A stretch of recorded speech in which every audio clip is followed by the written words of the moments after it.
अब ये दूसरी जो प्रॉब्लम आती है हम लोग की, वो आती है फ्रैक्शनल एक्सरसाइज की। एक और छोड़ दिए सर, उसी का क्वेश्चन एक और भी तो था। इसको एक्टिव। चलो अभी आप बाद में देख लेंगे। तो फ्रैक्शनल एक्सरसाइज का जो प्रॉब्लम है, ग्रेडी अप्रोच से इसको भी सॉल्व करना। फ्रैक्शनल एक्सरसाइज को थोड़ा सा ओवरव्यू अगर पता हो तो पता, नहीं तो बता देते हो एक बार कि कोई प्रॉफिट लॉस वाला रहता है अ, सिस्टम। जैसे मान लो कि एक चोर है हाँ। और चोर दुकान से ले जा रहे सामान। हम्म, उसमें कई सारे, मान लो कि उसके पास एक थैला है, हम्म, उसमें 10 किलो आ सकता है, हम्म, और सारे सामान की अलग अलग वैल्यू, मतलब कि अगर ये 10 किलो का है हाँ, और इस पे मान लो कि 100 रुपए का प्रॉफिट है, और कोई 5 किलो का है और उस पे 200 का प्रॉफिट है, और ऐसे है, एक का तो ज्यादा प्रॉफिट है, मान लो 50 किलो का है और उस पे 500 का प्रॉफिट है। तो इसमें उस चोर को दिमाग लगा के सिलेक्ट करना है, उसके पास तो कैपेसिटी 10 किलो की ही है। थैला उसके पास जैसे ही केजी का। हाँ, 10 ही केजी का है। तो उसको ये दिमाग लगाना है कि कौन कौन सा आइटम सिलेक्ट करे, कि ज्यादा पैसा मेरे पास। ज्यादा प्रॉफिट उसका हो पाए। तो बताओ कैसे सिलेक्ट कर सकता है। कैसे मतलब, जो मतलब सर, कम क्वांटिटी में ज्यादा पैसा देगा वो वाला हाँ, सिलेक्ट तो कर। ये जो बात बोले ना, कम क्वांटिटी में ज्यादा पैसा देगा, तो उसके लिए हम लोग निकालते हैं वेट बाई प्रॉफिट का रेशियो, कि इतने वेट पे कितना प्रॉफिट आ रहा है। अभी बताता हूँ कैसे सॉल्व करना है, अभी समझ में आ जाएगा। तो अब जैसे ये है, आइटम है, कई सारे 4 आइटम है, सबका वेट गिवन है, पहला 1 किलो है, दूसरा 3 किलो, 5 किलो, 6 किलो, ठीक। और उन सबकी वैल्यू जो है, वैल्यू मतलब प्रॉफिट होगी। 1 किलो अगर उठाएगा, अगर थैले में डालेगा तो 10 रुपए का प्रॉफिट हुआ, और 3 किलो उठाए तो 20 का, 5 किलो उठाए तो 30 का, 6 किलो उठाए तो 40 का। तो बताओ इसमें से कौन कौन सा उठाए। 6 किलो वाला उठा लेते हैं। हाँ, ठीक है। ठीक है। और 3 किलो उठा लेते हैं। हाँ, और 1 किलो का उठा लेते ऐसे नहीं, देखो, सबसे पहले हम लोग इसका निकालेंगे कि वैल्यू बाई प्रॉफिट कितना आ रहा है। 10/1 करोगे कितना आएगा, 10। हैं। हाँ। ये 10 हो गया। हाँ। और ये 20/3 करे कितना आ गया, 6.66 करके आएगा, तो 6.67 मैंने लिख दिया था हाँ। इसे। और 30/5 किए तो कितना आ गया, 6 आ गया। और अच्छा। 40/6 किए तो आ गया 6.66, मतलब 7 की अप्रॉक्स। तो इसका मतलब ये हुआ कि सबसे कम उस पे केजी पे सबसे ज्यादा प्रॉफिट, और सबसे कम वेट के हिसाब से ये जो हम लोग आया, ये कैपेसिटी आया मतलब वेट। ये आया कि profit by wait. Profit by wait का मतलब कि ज्यादा प्रॉफिट कब होगा, जब कम वेट होगा। अच्छा। जितना प्रॉफिट होगा, जब जितना, जैसे 10 का प्रॉफिट हो रहा है तो कितने वेट पे हो रहा है, 1 किलो पे हो रहा है। हम्म। 20 का प्रॉफिट 3 किलो पे हो रहा है, हम्म। मतलब हर यूनिट पे कितना आएगा, 1 यूनिट पे। तो 30 प्रॉफिट कितने पे, 5 किलो पे आ रहा है 30 का प्रॉफिट। 40 किलो पे 6 का प्रॉफिट आ रहा है, 40 रुपए प्रॉफिट 6 किलो पे आ रहा है। इसी तरीके से है, तो सबको निकाल दिए। तो अब देख रहे हैं कि कम प्रॉफिट कम किलो पे किसका ज्यादा प्रॉफिट है, तो उसको सबसे पहले लिखना पड़ेगा, डालना पड़ेगा झोली झोली में। हाँ। तो पहले एक वाले किलो का। 10 वाला। हाँ। मैंने 1 किलो है तो हाँ, 10 का प्रॉफिट है। 1 किलो पे ही वो 10 का प्रॉफिट दे रहा है, हम्म। और ये तो 3 किलो मिला के बेच दे रहा है, यानी 1 किलो पे तो कम ही देगा। हम्म। और जब 6 किलो पे दे रहा है 40 का, तो 1 किलो पे तो और भी कम देगा। तो सबसे पहले 10 वाला को ऊपर लिख दिए, हम्म। फिर I2 वाले को लिखे। ये क्या कर रहा है, ये 20 पे 3 का दे रहा था तो 6.67 का था, मतलब इसके जो पीआई वैल्यू आई, मैंने उसको बड़ा मतलब। प्रॉफिट बाई वेट के हिसाब से जो सबसे ज्यादा आया उसको सबसे ऊपर कर लिए। अब थैला भरते जाओ, मान लो कि 10 का थैला कितने का था, क्वेश्चन में देख लेते हैं। ये थैला था 10 का, हम्म। 10 का थैला था ना। हम्म। तो अगर ये 1 ही किलो था, लेकिन ये जो ज्यादा प्रॉफिट दे रहा था वो 1 ही किलो था, तो उसको तो पूरा भर लिया, तो थैले में कितना बचा देगा, सेना में भी 9 kg बच रहा है 9 तो केजी बचा, तो 3 केजी इसको ले लिया। अब कितना केजी बचा? 3 एक 4 तो खत्म हो गया। हाँ, तो 6 केजी 6 अभी kg बचा, अभी बचा है। तो 6 केजी इसको भर लिया। इसको उसने पिक ही नहीं किया और उसका झोला भर गया। ठीक, झोला भर गया तो निकाल लो प्रॉफिट कितने का हुआ। 10 तो इससे आ गया प्रॉफिट, 20 इससे और 40 इससे, टोटल प्रॉफिट 70 का हो गया। यही करना था। यही करना था।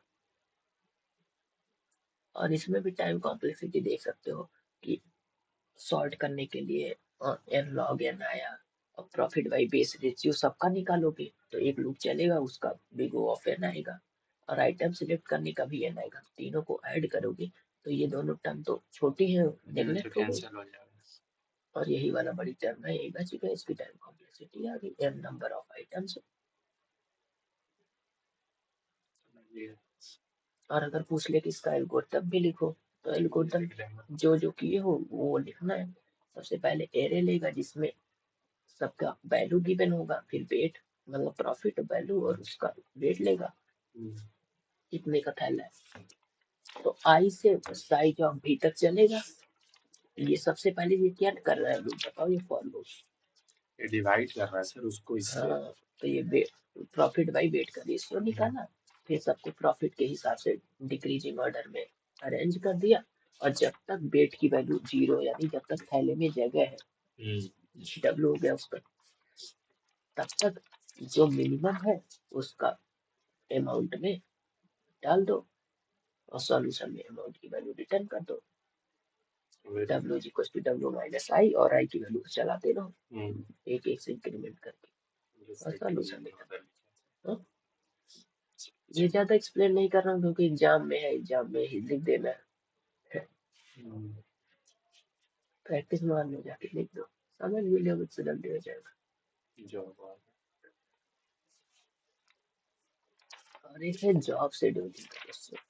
ठीक, जॉब शेड्यूलिंग का ऐसे समझ सकते हो कि मान लो तुम दुकानदार हो, ठीक, तुम्हारे दुकान पे कई सारे कस्टमर्स आ गए एक साथ, और एक साथ आगे जान लो तो तुम्हारी राशन की दुकान है, कई सारे लोग आ गए, बोल रहे हैं कि एक बोल रहा है कि मैं 2 बजे तक रुकूंगा बस, सब 12 बजे से स्टार्ट किया, ठीक, वो बोल रहा है मैं 2 बजे तक रुकूंगा, ये भी बोल रहा है मैं 2 बजे तक रुकूंगा, ये बोल रहा है कि मैं 1 बजे तक रुकूंगा, और ये बोल रहा है मैं 3 बजे तक आराम से रुकूंगा।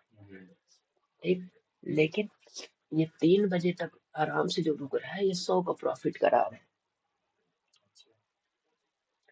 अगर इसको दे दोगे पहले सामान अपना जो लेने आए, सर इसको लेट भी देंगे तो पैसा तो मेरे पास आएगा नहीं ना। हाँ, लेट भी दोगे तो आराम से बैठेगा तो कोई दिक्कत की बात है नहीं, पैसा तो तुम्हारे पास आएगा ही। तो यही हो गया। और इसका ये तो तुरंत जा रहा है भाई, 1 घंटे में चला जाएगा, इसको सामान नहीं दोगे, और ये 40 का प्रॉफिट करा रहा है तुम्हारा। तो तुम्हें डिसाइड करना है कि इसको सामान पहले दे या ना दे, और दिमाग लगाना है इसमें, सामान दे कि ना दे। और ये जो है, और ये कह रहा है कि मैं 2 घंटे रुकूंगा, 60 का तुम्हारा प्रॉफिट कराऊंगा, और ये तो कह रहा है मैं भी 2 घंटे रुकूंगा लेकिन 20 का प्रॉफिट कराऊंगा। अब तुम्हें ऐसा दिमाग लगाना है कि उन सबको इस तरीके से अरेंज करो कि सबसे प्रॉफिट हो जाए, सबसे ज्यादा का प्रॉफिट तुम्हारा हो जाए, नुकसान ना हो पाए। तो बताओ कैसा दिमाग लगाओगे? ये जो 100 kg 3 घंटा जो रुक रहा है ना सर, उसको लास्ट में कर, लास्ट में रुक देते हैं। तो ये वाला जो है 3 घंटा तक रुक सकता है ये। तो देखो 0 से 1 घंटे वाले में कौन कौन रुकेगा, फिर 1 से 2 वाले में कौन कौन रुकेगा, फिर 2 से 3 में कौन कौन रुकेगा, 3 से 4, 4 तक तो कोई रुक ही नहीं रहा, तो उसको कट कर दिया, उसका कोई मतलब नहीं। ठीक, तो अगर ये 3 घंटा तक रुक सकता है और सबका मतलब एक ही घंटे का काम है, अच्छा, सबका एक ही घंटे का काम है, तो हम इसको पहले J4 को 2 से 3 के बीच में शिफ्ट कर दिए कि भाई तुमसे तो पैसा आएगा ही, और 3 बजे तक रुकोगे भी तो तुम्हें बाद में चलो J4 को उधर कर दिए। अब 1 से 2 वाले बचे और 1 घंटे रुकने वाले बचे। तो अब देख रहे हैं कि सबसे ज्यादा प्रॉफिट कौन करा रहा है, J2 करा रहा है। J2 करा रहा है ना, अगर ना दिक्कत हो रही थी उसके बाद कौन कर रहा है, तो सबसे पहले इसे डिसेंडिंग ऑर्डर में सॉर्ट कर दो प्रॉफिट के हिसाब से। पहले सबसे ज्यादा प्रॉफिट किसका आ रहा है, फिर पहले सब 100 का प्रॉफिट आ रहा है डिसेंडिंग ऑर्डर में है ना। हाँ, अच्छा क्योंकि जब सबसे ज्यादा प्रॉफिट देखेंगे ना, अच्छा ठीक। 100 का प्रॉफिट करा रहा है, ये 60 का, ये 40 का, ये 20 का, तो 60 वाले को तो सबसे लास्ट, 100 वाले को तो सबसे लास्ट में कर दिए, और 60 वाला जो बचा J2, उसको ये 2 बजे तक रुक सकता है, तो इसको भी एकदम लास्ट के जहां तक ये रुक सकता है उसको पीछे खिसका दिए। फिर उसके बाद अब 1 घंटे तक कौन रुक सकता है, सबसे ज्यादा प्रॉफिट इसके बाद कौन देगा, 40 को 60 वाला देगा। हाँ, 60 वाला तो हो गया, सबसे लास्ट में तो 100 को खिसका दिए, और उसके पहले जो खाली टाइम बचा था, और ये 60 वाला रुक सकता था 2 बजे तक, उसको भी उसके जहां तक रुक सकता था वहां तक उसको कर दिया। और फिर ये J3 वाला बचा, फिर J3 को आगे लगा दिए, क्योंकि अब 40 वाला बचा, इसको पहले सामान दे देगा, और 40 और 20 का जो प्रॉफिट करा रहा था और 2 घंटे रुक सकता था, उसको तुम नहीं सिलेक्ट कर सकते क्योंकि सारे टाइम खत्म हो गया।